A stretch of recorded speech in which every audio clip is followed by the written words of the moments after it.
Hi buddies, welcome back to my channel. It's a baby girl again. As you already know, Shine Adjola. How are you guys doing? Hope you guys are doing very well. So in this tutorial, we're making a video on how to cut either 180, 360, 720 or 1440 degree flare. This is my flare. I'm actually adding it to a dress, so that is why it's going to be in a smaller size. So stay tuned as we do this together.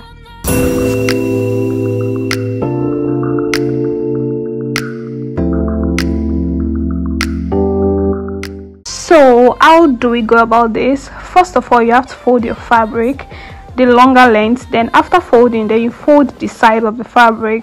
The aim of this folding is just for you not to waste your fabric. As you can see, the way I'm folding. So for this my flare, I'm actually making this flare for a gown. Okay, so my new round measurement is actually 36, right? And 36 divided by 8 will give us 4.5. So please, you also need to know that we're actually cutting a 720 degree flare. Okay, for example, if you are making a 360 flare, right, all you have to do is to divide the 36 into 4 instead of 8. Then when you divide it into 4, you will definitely get 9. Then the 9, you can now put it on your fabric and measure. Okay, but on this tutorial, what we're actually doing is the 720 degree.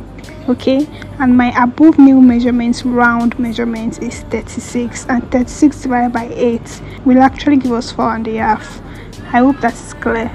Now if you're making a peplum design on your top, I would advise you to add allowance to the 36 inches. Okay, but if you're not making a peplum like me, you're just adding it to a dress, you can just leave it on that, or you add like 1 inch allowance to just make it 37.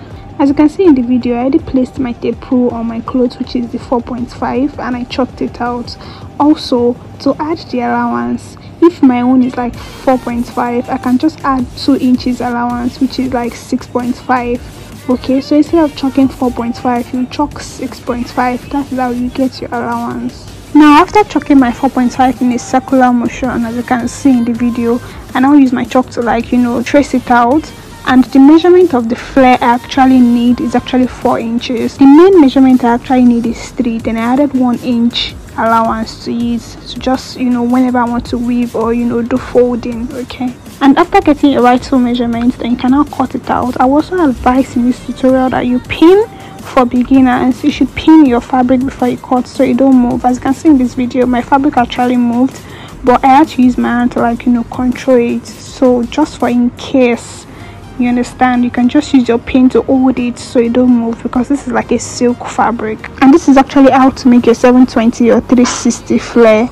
Okay, now I already told you earlier that I'm actually adding my flare to my dress, which is going to be like the above new measurement. Okay, now if you're making it for a peplum, you can cut it into 2 with the allowance. We already added the allowance if you're making it for the peplum, but I'm actually adding it to a dress, so I do not need to cut. But because of the tutorial, I decided to cut, which I'm still going to stitch back. So I decided to cut just to show you how the peplum of the 720 degree will actually look like. Can you see how wavy it looks? And that is all about this tutorial. This is me trying to measure as well, just to make sure the measurement is correlating to my round new measurement. Okay, so thank you guys for watching this tutorial, and I hope you find this tutorial very helpful enough. So don't forget to like, share, subscribe, turn on your notification buttons, and I will see you guys in my next video. Bye.